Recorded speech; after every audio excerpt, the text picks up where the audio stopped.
The rules for Google Ads have changed.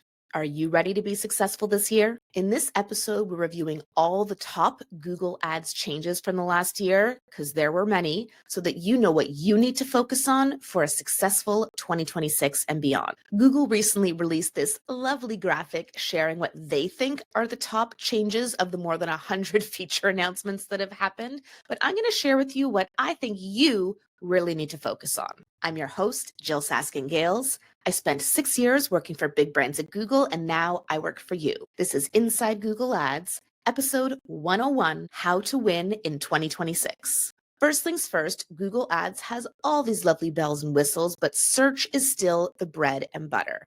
For most advertisers, you're going to want to get search working before you even think about expanding into anything else here. One of the big changes that happened this year is shopping is sort of considered part of search.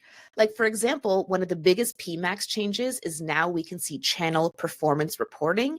And if you want to see how your shopping ads are doing in PMAX, they are considered a segment of search. Search with product feed equals shopping. So if you are a lead gen advertiser, meaning the thing you want someone to do as a result of engaging with your ads is to reach out to you, meet with you, then you're going to want to start with search.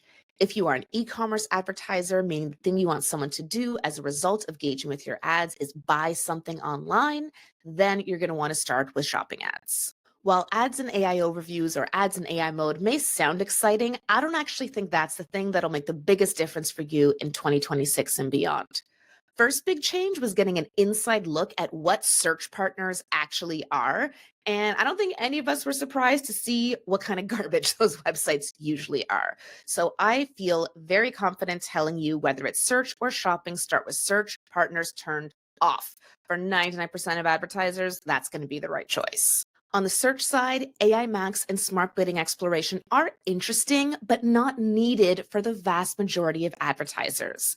These features only make sense for you if you are maxed out on your current profitable search opportunity and looking for ways to expand. And honestly, most search advertisers just don't have that problem. They wish they had that problem, but they're more focused on that initial scaling, initial optimization, hitting that profitable CPA or ROAS. They don't need this broad expansion yet. So most of you are not going to need AI Max or smart bidding exploration, and that is A-okay.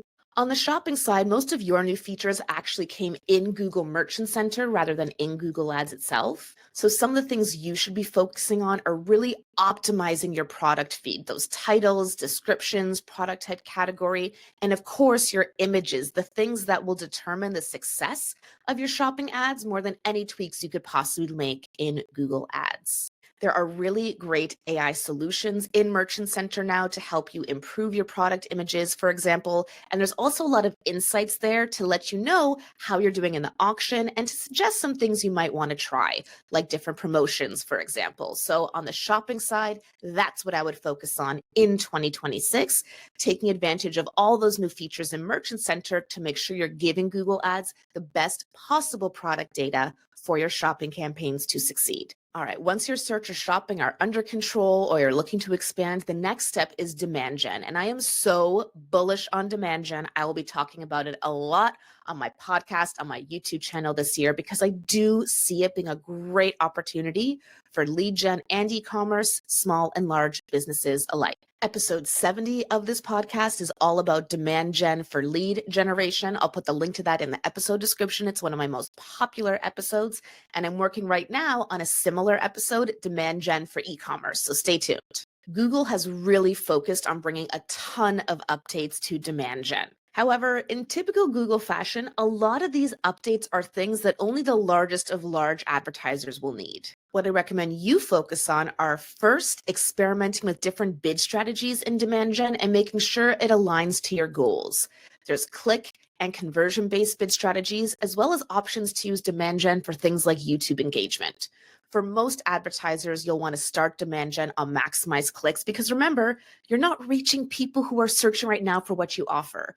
You are putting your ads in front of an audience who you think is likely to be interested in what you offer. You have to bring them into your funnel. So for prospecting like that, maximize clicks is usually the right choice. Target CPC is also an option. If you're using demand gen for remarketing purposes, Then you could start with maximize conversions or maximize conversion value before moving to target CPA or target ROAS.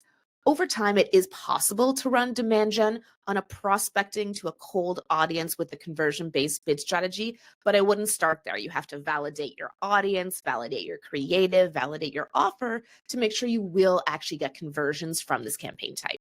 Demand gen lets you show ads on YouTube, Gmail, Discover, and the display network. Never choose that one. And Google is rolling out maps as an option as well. So if you are a local business, definitely keep an eye out for that because you will be able to use demand gen for a local objective. Up till now, the only way to really do that was PMax. Now you can do it in demand gen, which is an awesome change. I would also keep an eye out for a feature called attributed brand searches. This is something Google has announced, hasn't rolled out widely yet, where you'll be able to see the impact of your video ads on your branded search activity. So for example, let's say 10,000 people see your video ad via demand gen or via YouTube, and you don't really see conversions from that because you wouldn't expect to see conversions of that, but you want to know what kind of impact is this having. There's a new metric rolling out called attributed brand searches or just branded conversions, where you'll be able to see people who then go search for your brand after seeing your videos. A nice little way to work this around is if you're running any kind of YouTube ads, regardless of what campaign type you're using to do it, make sure you set up YouTube remarketing in your Google Ads account and then apply that on observation to your search or shopping campaigns, for example. And that way you'll be able to see how the people who have viewed your YouTube ads then go engage with you in search results. Melissa Mackey gave a great talk about how to do this in B2B. Yes, really, how YouTube can help B2B paid search performance at a recent PPC Zone event. I will put the link to her talk in the episode description as well. Most of the big YouTube updates are, once again, things most advertisers won't use. The one I'm definitely curious to test with my clients this year is the Creator Partnerships Hub. There's now a set place within the Google Ads interface where you can try to find different creators to work with you on creating content for YouTube. I have not personally seen anyone use this yet, but it's definitely something that I would recommend you think about if video creative is a big part of your plans for 2026. All right, we've covered search, demand gen, YouTube, we've talked about shopping. Now it is finally time to talk about Performance Max. This is the campaign type that changed the most this year. And all of these changes were things advertisers have been asking about for years. So the biggest takeaway for you about Performance Max in 2026 and beyond, it is no longer a black box. While you cannot control what Performance Max does, you can absolutely see what your Performance Max did. And this is huge. Probably the single biggest change to happen to Google Ads and the single biggest one you're going to want to focus on next year if you're thinking of using PMax or are already a PMax advertiser. On the reporting side, we have search term reporting, we have final URL expansion reporting, we have asset level reporting, we have the channel performance report. The TLDR is you have the same visibility into your PMax campaign now that you would in any other campaign type like search, shopping, demand gen, etc. Now on the controlling side, more changes, not as many. We do have the ability to add negative keywords now within PMax. There are device and demographic targeting options at the campaign level. So previously, for example, if you chose to only show ads to females, that would just be part of the audience signal, which means it's just a signal, not true targeting. You could show ads to anyone. But with that rolling out at the campaign level, you can now specifically exclude certain ages or genders, for example. Customer lifecycle goals means you can actually truly run a retargeting PMax if you want to, because again, adding a retargeting list to your audience signal does not mean your Performance Max is doing retargeting. But using customer acquisition or customer retention goals can help you do prospecting or remarketing as long as you set them up correctly. I would say that if you're spending at least $50 a day in Google Ads and you've never used Performance Max before, 2026 is the year to try to make that happen. Make sure your measurement and conversion tracking is all in order. Make sure you have excellent creative. Prove your offer. Prove that you're actually selling something that people want to buy. And then bring all those learnings together to see if Performance Max can drive more efficiency and growth for you. PMAX is endgame, okay? That doesn't mean that it's the right choice for every person right now, but we know by all the innovation that's happening there, all the launches that are happening there, that's where Google Ads is going. If you can get Performance Max working well for you, that's the best possible outcome. And if you can't get Performance Max working well for you, then we need to figure out what's going wrong in your Google Ads account or your business so that we can change that. Performance Max is endgame, for better or for worse. Last but not least, before we wrap up, something Google Ads kind of snuck in there right at the end of the year is this agentic category, the Ads Advisor and the Analytics Advisor. I will say right off, I got to test these before they went live, and I am, how shall I say this? Underwhelmed, but optimistic. If you haven't seen them yet, these are AI chatbots within Google Ads and within Google Analytics, and you can interact with them and ask them questions. So the first thing I'll say is right now, they are not agentic. Agentic AI just means it's AI that can go take action on your behalf. So for example, if you're just in ChatGPT and talking to it, it's not agentic. You could like research a flight and what are the departure times and what are the options, and it could recommend a flight to you. If you have to then click and go book that flight, that's not agentic. But if you can say to it, okay, go book it for me, and then it comes back in a few minutes, great, your flight is booked, and your flight actually is booked, by the way, it's not just saying that, then that would be agentic because it is leaving your chat, going out and doing things on the internet on your behalf, and then coming back. So if you test Ads Advisor, at least as of right now, it can't actually make any changes in your Google Ads account for you. It can't actually do anything. So it is not yet agentic. In my tests, I found that when I asked it questions, both about my own account and about Google Ads in general, it was wrong about 50% of the time. Now, to be fair, there might be some Google Ads experts, so if you talk to them, they're wrong about 50% of the time. But that is not a ratio I want from my business or my clients' businesses. So I'm not going to say never use Ads Advisor. Like, yeah, it's helpful to have something right there. I would just treat everything it tells you with extreme caution. Because you know what? It will get better. It's going to get better. Govind Singh shared this great screenshot that got picked up a lot of outlets where Ads Advisor was actually quoting me as a source, which I love. Great, good job, Ads Advisor. But it's also quoted a lot of other websites that I've never heard of. And I'm not even going to say that they're a bad source, but it's picking up things that are really old. I have a video that's about 10 to 15 minutes where I go through Ads Advisor and shows you some of the things it does well and some of the things it doesn't do well. So if you haven't seen that, I'll link it in the episode description. But some of the biggest problems I'm observing right now are it gives really out of date information or just plain wrong information, which by the way, ChatGPT, Gemini, these things all do as well. I do give Google big credit that it is not just a recommendations engine. Ads Advisor will recommend things to you that completely contradict what Google says. For example, the Google Ads interface is always going to try to nudge you to turn on display network in your search campaigns, to use broad match keywords. But Ads Advisor may recommend you don't actually do those things because it's searching the open web and not just Google's own documentation. So I do think it has that going for it, although of course that can have the additional unintended consequence of more wrong info. This also means if you're someone who offers Google Ads services, like the game just keeps getting harder. People are using AI tools or Ads Advisor, not knowing what they don't know. So if you want people to pay you for your Google Ads expertise, you have to really demonstrate unique value and expertise to succeed in 2026 and beyond. I've spent a little less time with the Analytics Advisor in Google Analytics. To me, it's kind of like, okay, I've been underwhelmed. Like, for example, I asked it to show me which of my pages had the highest engagement, and the page it put at the top is one that no human would ever put at the top. Why? Well, yeah, it had a 100% engagement rate, but that's because it only had 3 visits.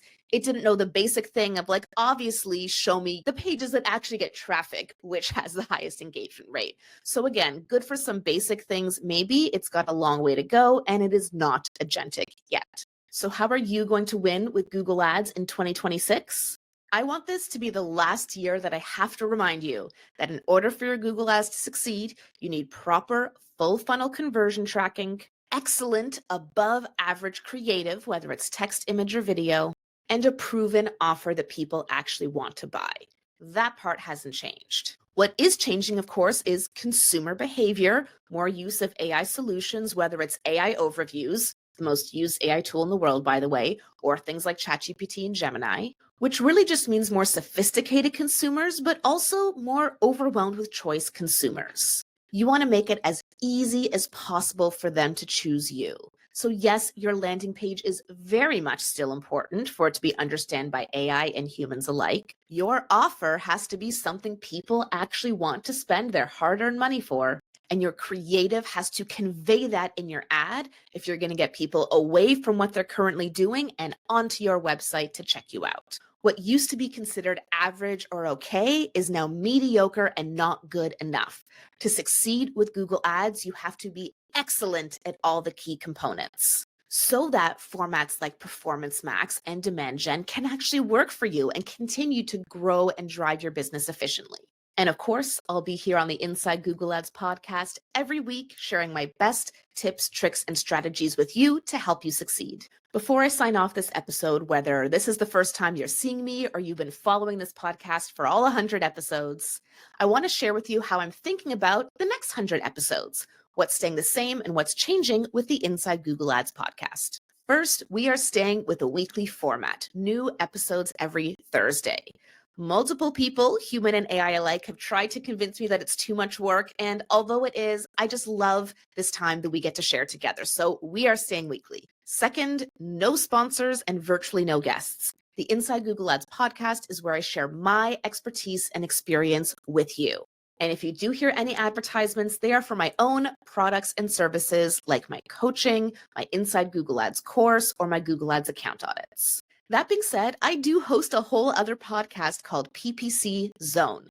If you've never checked that out, you can find it wherever you are watching or listening to this one.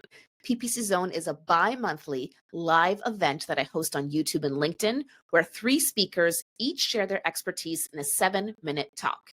Just 7 minutes, easily digestible, and this is a mix of new and experienced speakers with unique perspectives in paid advertising. After the event, I take each speaker's talk and edit it into a podcast episode.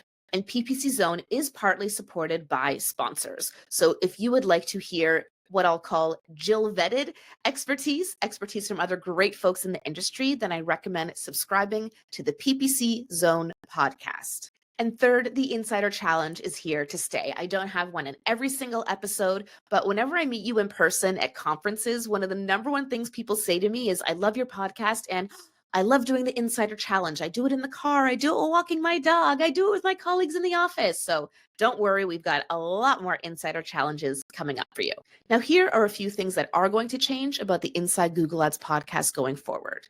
First, my initial format was that in every episode, I answered 3 of your burning questions about Google Ads. And while I am still going to answer your questions, I found that some of the top performing episodes, the most viewed and most downloaded, are where I do something a little different. Sometimes I'll do a special episode where I feature an interview that I did on another podcast, and those tend to do really well here too. So I will continue to do more of that as I guest on other podcast episodes if I think it's a conversation that you would find interesting that is tactically about Google Ads. I will share it with you here as well. And if I do a webinar or workshop or something, those also tend to do really well here. So I will share that expertise with you to make sure that you can just follow the Inside Google Ads podcast and know that you are getting the best of all the expertise I'm sharing publicly, even if I'm sharing it in other forums. I also did an experiment a few months ago where I let YouTube Studios suggest to me the kinds of topics my audience would be interested in. And those episodes also did very well on YouTube and on traditional podcast apps. So I'll try to do more of those as well. Single topic episodes where it may not be a question someone has directly asked me, but YouTube's insights share that it's something you would be interested in because you already consume other content about that. So we'll have more of those kind of episodes coming into the mix, as well as the usual answering your burning questions. And finally, I am planning to do a little bit more crossover between my newsletter, The Insider, and Inside Google Ads. The big difference is that my free bi-weekly newsletter, The Insider, comes out every other Tuesday. And in every issue, I share a real life Google Ads case study, what happened with my coaching client and how we solved it. The episode before this one, episode 100, is where I tested that out, sharing a real case study and what happened. And I know, again, from talking to you in the DMs at conferences, that you really like to see this. It's one thing to talk about Google Ads and the changes and features, and another to actually demonstrate what's happening in real accounts right now. So I'll make more of an effort for the next 100 episodes to bring you more of those real life case studies that actually show some of my advice and expertise in action. And sometimes we're going to achieve the desired results, sometimes we won't, but we will definitely learn from all of that together. Thank you for tuning in to the Inside Google Ads podcast for 100 episodes. I look forward to at least 100 more with you. I'm Jyll Saskin Gales, and I'll see you next time inside Google Ads.